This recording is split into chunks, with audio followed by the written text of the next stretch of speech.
I played MyTearDrop, a fan game based on the Battle for Dream Island series. If you haven't been aware of Battle for Dream Island, it's an online show which has been going on for, 10 plus years now?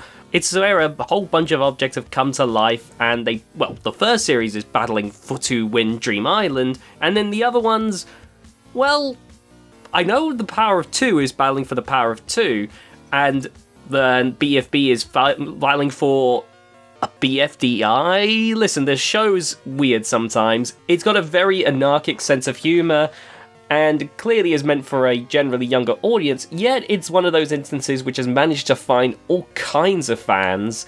It seems it's only been recently that object shows have really started to appear more and more on the popular culture of the internet, but they've been getting millions of views this entire time, really, with so many different projects from different creators. Anyway, in this game, you essentially take care of your own Teardrop, Teardrop being a silent character from Battle for Dream Island. You take care of her needs, such as her happiness, her hunger, and her sleep meter.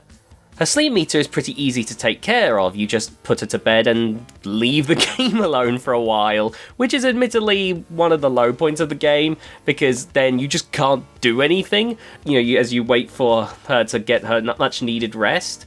The hunger meter, The hunger meter is filled by getting food, but to do that you need coins, which leads us to the happiness meter, which you open up the Wheel of Fun and play games in order to gain the coins needed to be able to actually get the food to feed her, and also get additional outfits for her, but we'll get to that in a second. There's 4 different mini-games at the time of recording, though, saying that it looks like there's a room for more games to be added in future updates if the developers decide to add some more. There's GTTATINT 101, which is basically Doodle Jump, but you have to control everything yourself, so it's a little less intuitive. On PC, it's actually completely fine, but I struggled so badly on mobile. Some of these games make more sense on mobile, and some definitely make more sense on PC. It definitely makes for a little bit of a mixed experience. When I was playing this on PC, it wasn't too bad. I could see myself actually enjoying this if I went and spent more time on it. Meanwhile, if I spent a second longer playing this one on my phone, I was going to go crazy. I just couldn't get anywhere on it. Drop Tennis, meanwhile, is a little bit laborious on my PC, I feel, whereas on my phone, tapping away at it is something that the phone was almost built for gaming. While it's a bit repetitive, it's definitely one where when you're on your mobile and you get to the point where you're hitting back and forth like 10 different tennis balls, it is a bit of fun, really. Phase match is a little bit closer. It's a little bit finicky sometimes when tapping on the different things when things get a bit too close together. Sometimes it just didn't register a few of my taps, but 99% of the time it worked fine. But on my PC it worked perfectly. Phase match is definitely one of the more interesting games of the bunch, just because you have like 10 seconds to try and match the faces as quick as you can, and it's very much more difficult than you think to try and tell which of the tiny eyes is the right one, because some are so similar, and some, it's just hard to spot them amongst the whole lot.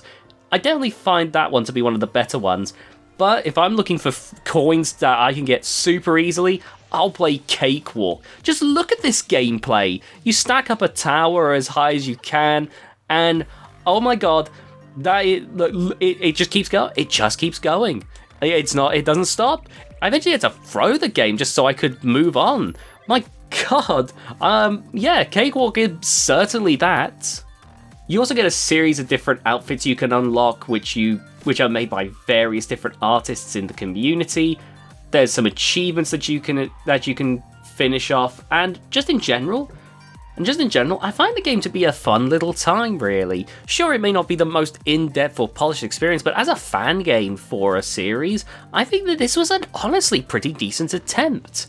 And I think if they ever do add more to this game, I would revisit it just to see what else gets added. I think with a little bit more time, the game could actually continue to get better and better. Should you check it out? If you're a Battle for Dream Island fan, then I think it's worth a gameplay session or two. It's a fun little time, and you might get really attached to your particular version of Teardrop. And even if not, I don't think it's a bad game by any means, so What's one game session where you decide it's not for you? It's entirely free, and in fact I'll leave a link to the website where you can play the game for yourself. Now, if you'll excuse me, I need to sit back and watch some shows.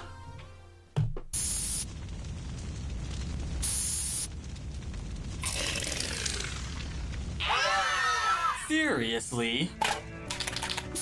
Are you all going to stream like that every time I She's start a so new silly. cam?